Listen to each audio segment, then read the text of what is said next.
Hi, I'm Toinon, co-founder of Waalaxy, and we're going to talk about everything you need to launch your SaaS company. In French entrepreneurship, there's a real myth around the idea. People think that a business exists through its idea, when in fact a business exists through its execution. There are 8 billion human beings on Earth, so there's very little chance that you'll be the first to have the idea you've just had. And the important thing with a business idea is that it answers a problem. Often we start with the solution, when actually we should always start with the problem. What problem am I solving? Is the problem urgent? Is it a famous problem? And is it a difficult problem? Is it hard for the person? That's really going to be the starting point for an idea, understanding the problem, and then looking for solutions. Often starting from the solution will lead us to stray away from the problem, to think in terms of functionality and not in response to a customer need. I make a distinction between market research and market testing. We're interested in testing a market. To test the market, we try to identify the problem and see if the solution can meet it. For this, I have a framework that works, which is radical and takes about 2 days to work out whether your idea has market potential or not. In this case, we're talking about launching a B2B SaaS, a software as a service, which means a subscription-based software package designed for businesses. The first step is to go to LinkedIn and take out a free subscription to Sales Navigator. You'll take the free trial and you'll search for 3 types of people you think are your potential target. You'll find filters based on seniority, region, business sector, and title. You'll try to identify 3 personas among your potential target and these parameters, so 3 types of customers you'll contact. Once you've made this identification in this list, you're going to import it into an automated prospecting tool. It doesn't matter if this is Waalaxy or another, and you'll make 3 different lists.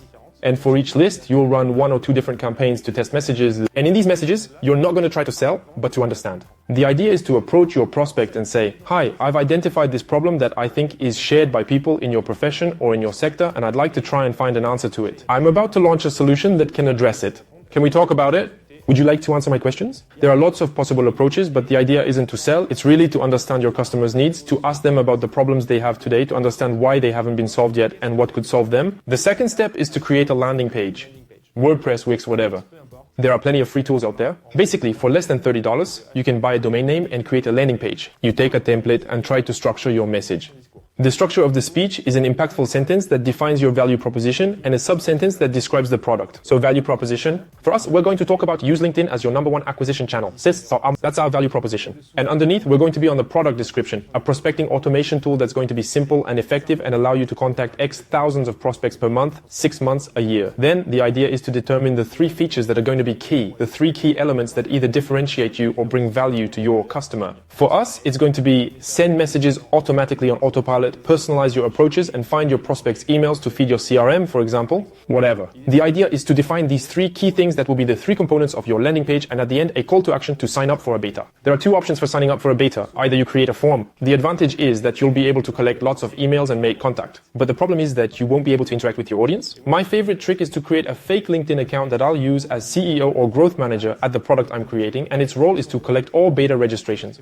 Why do we do this? Because this way you'll have a point of contact with all the people who are interested in the beta, with whom you can exchange and discuss. At this stage, you haven't written a single line of code, you don't know exactly what your product is going to do, and so what you want is to understand why people have arrived on your site and decided to sign up for the beta, because these are the people you want to talk to.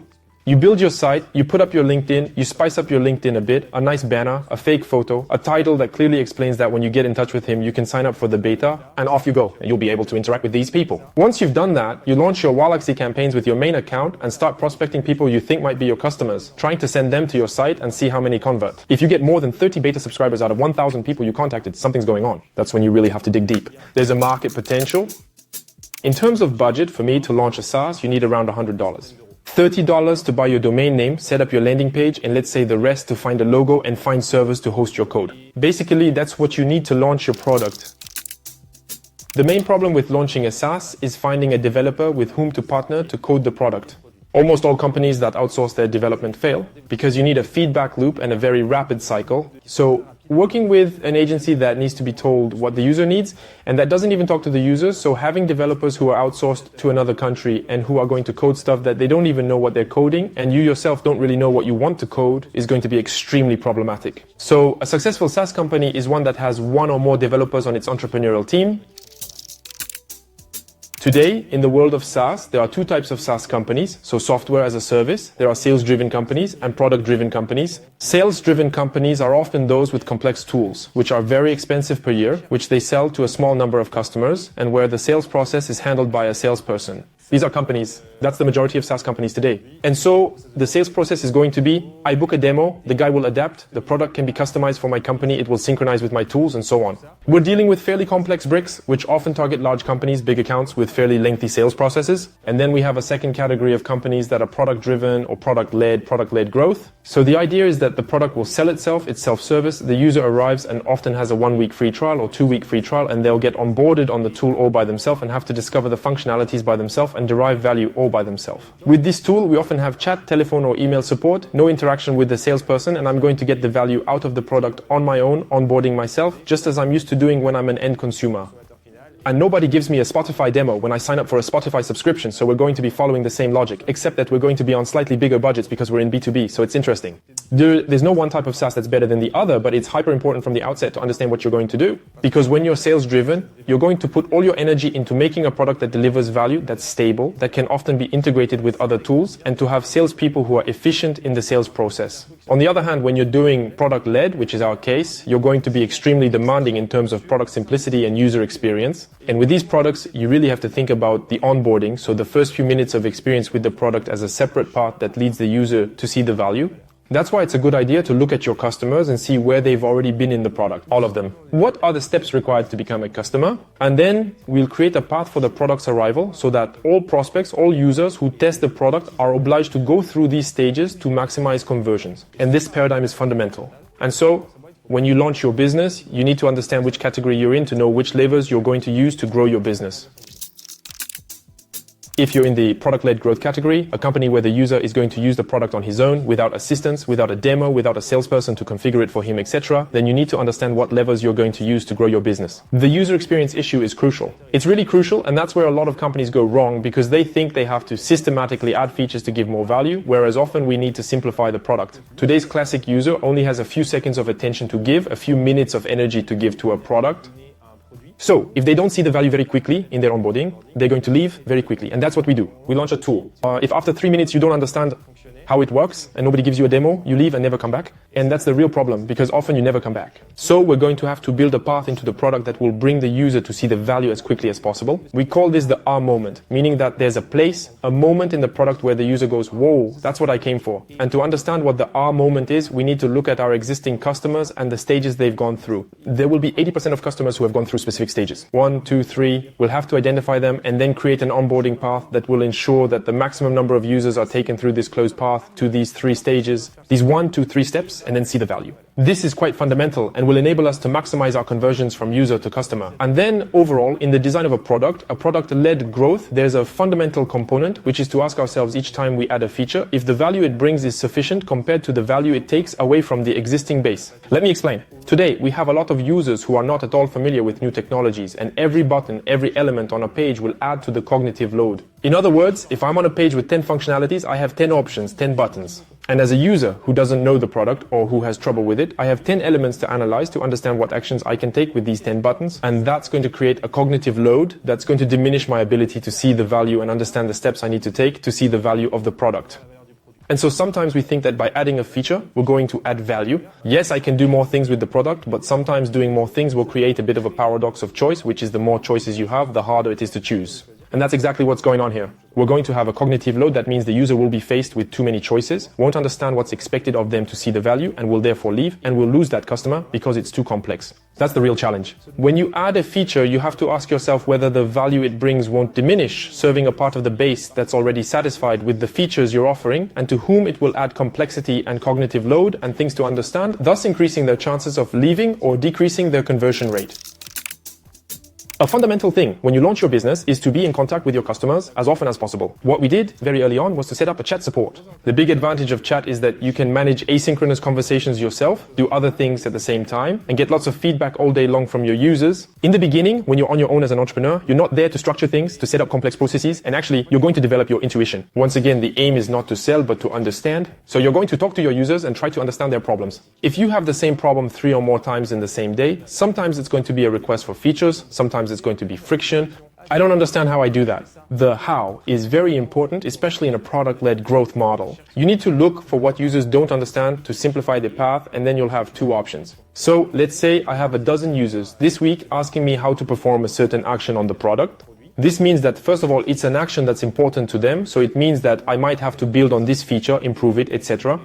If they haven't understood how to access this feature and it's important to them, I need to simplify the path or simplify the understanding of this feature. For me, there are two options. Either it's a product option, it can be changing the term on the button, it can be putting the button in a different place, putting more emphasis on this feature, which are going to be product dimensions. And sometimes these are educational dimensions. The user doesn't know how to use it or doesn't understand what's behind it technically. If this can be simplified by the product, perfect, but sometimes it's not possible to simplify. That's the logic of the product. And in that case, we'll create educational content, we'll feed a help center, we'll create articles, and that way we'll try to provide answers that are as complete as possible, anticipating all the sub-questions there will be. So often when you're talking to a customer, they'll ask you a question, but then there's something they don't understand, so you'll have to explain things to them again, and so on. And you'll try to take all these consecutive questions and turn them into an article, and the next time the customer comes in, you can send them the article directly. They'll have the answer to all their questions, and you can even create automated features with your chat support so that, for example, when they arrive on this page, you can push this content to them, saying, maybe if you want to understand how this feature works, well, I've written an article explaining the top 10 questions asked by our customers, and you'll have all the answers. And in this way, you'll enable the user to educate themselves, to train themselves on the product, and thus get more value out of it in the long term, and avoid the situation where they leave because they don't understand. We chose early on to have only chat support, so we opted for a self-service model. People arrive and can use the product on their own without ever speaking to a human. And pretty soon we realized that we needed a chat support to answer users' questions. Chat has a number of advantages. The main one, in fact, is that it enables us to manage large volumes of tickets. And so often in a self-service model, we're going to have a lot of users. A self-service product will often sell for 10, 20, 30 or 50 a month. And so the business model by definition is to have lots of customers, lots of users, and therefore to manage lots of requests. But compared to phone support, the problem with phone support is that the support can only answer one customer at a time.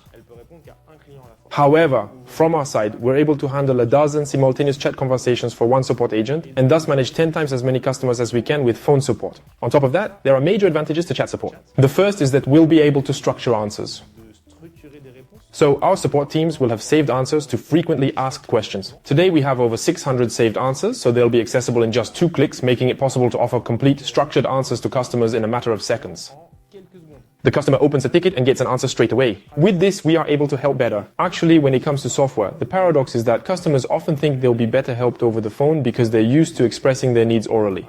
I'm personally convinced that if you can't express your needs in writing, you haven't properly defined them. And so on the phone, it's going to be hell because it's not going to be clear. In fact, if they need to express themselves orally, it's because it's not clear in their head. So writing it down forces them to clarify their problematic a little. And what's more, it's going to simplify the answers. Because when you're working on a software and you're far away from the customer, the phone is a fairly complicated format for explaining how to do something on the product. So we use a lot of GIFs in our saved answers. Thanks to our GIF system, we're able to give a 5-second tutorial on a dedicated feature, and a user will come up and say, how do I access this feature? Well, it's this GIF and this saved answer, and the user can reproduce it immediately at home, which makes it a really high-performance support channel. On the other hand, chat support requires immediacy. Today, people are used to chatting with everyone on different channels, whether it's Messenger or WhatsApp, and these channels have a form of immediacy, meaning that we're not on an emailing channel format where we expect a response in 1, 2 or 3 days. We expect something fairly instantaneous, and that means as an entrepreneur, you have to think right away about putting a lot of energy into this support channel to respond to the problems of users who expect a quick answer. The importance of this quick answer is that the user has arrived and is on the platform. They're doing something, so we've done the hard part. We've succeeded in making them aware of the product, convincing them that it could be useful, getting them to sign up and start using it. But there's one last step missing, and that's getting them to find the value or answer their question. And not being effective in this channel of communication with your customer is just saying, I've done all the work for nothing. I've put in 80% of the effort. And the user has a good chance of leaving, so you're going to lose a user. Nowadays, capturing attention and getting someone to buy your product is the hardest thing you can do in an entrepreneurial venture. So if you choose to focus on chat, it's a real focus.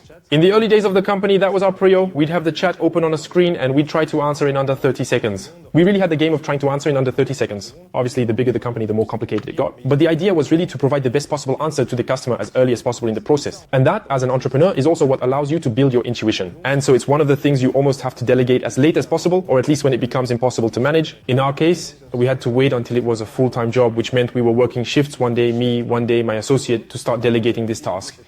And this enabled us to build up an intuition about who our customers are, what they need, what they don't need, what they understand, what they don't understand, which in turn enabled us in our product choices and company strategy to have this intuition and this feeling that enabled us to make choices that were better than if we hadn't had these interactions with customers. Pricing is a very broad subject, and I think it's a little misunderstood. In general, we're never too expensive. When you start out, you often want to attack the market from the bottom up by having a low price. I think that's a good technique because in general, when you start out, there are competing tools on the market. You're not going to be as good as them in terms of functionality, so differentiating yourself through price is a good strategy, bearing in mind that the aim is also to grow. SaaS are highly scalable models. We can take on lots of users, lots of customers, so we can afford to keep our prices low enough to attract volume at the start.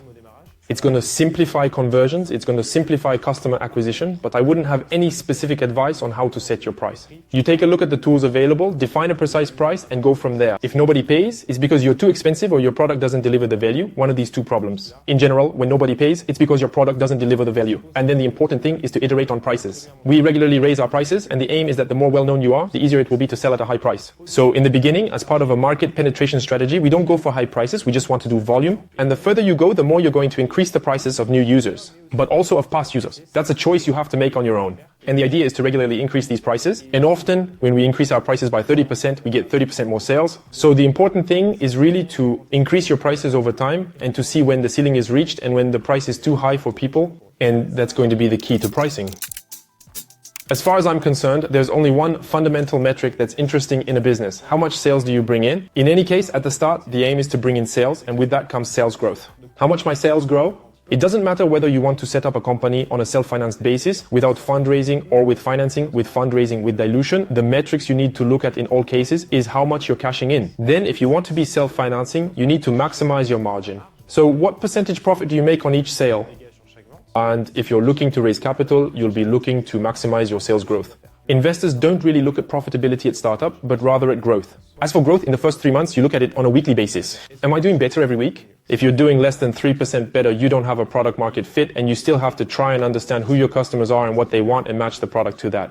At that point, it's pointless to go out and find new customers and new users by the thousands. Your conversion rates aren't good anyway, so you need to focus on the ones you already have, the ones you're trying to close, and understand why you're failing to generate growth. Between 3 and 5%, something's happening, and you need to start iterating. Between 5 and 10%, you've got a product market fit, and that's it. Your business is up and running. So we're talking about weekly sales growth. Then your company launches, and at over 10%, it's exceptional, and something really happens. Prepare yourself for problems, because it's going to grow very, very, very fast.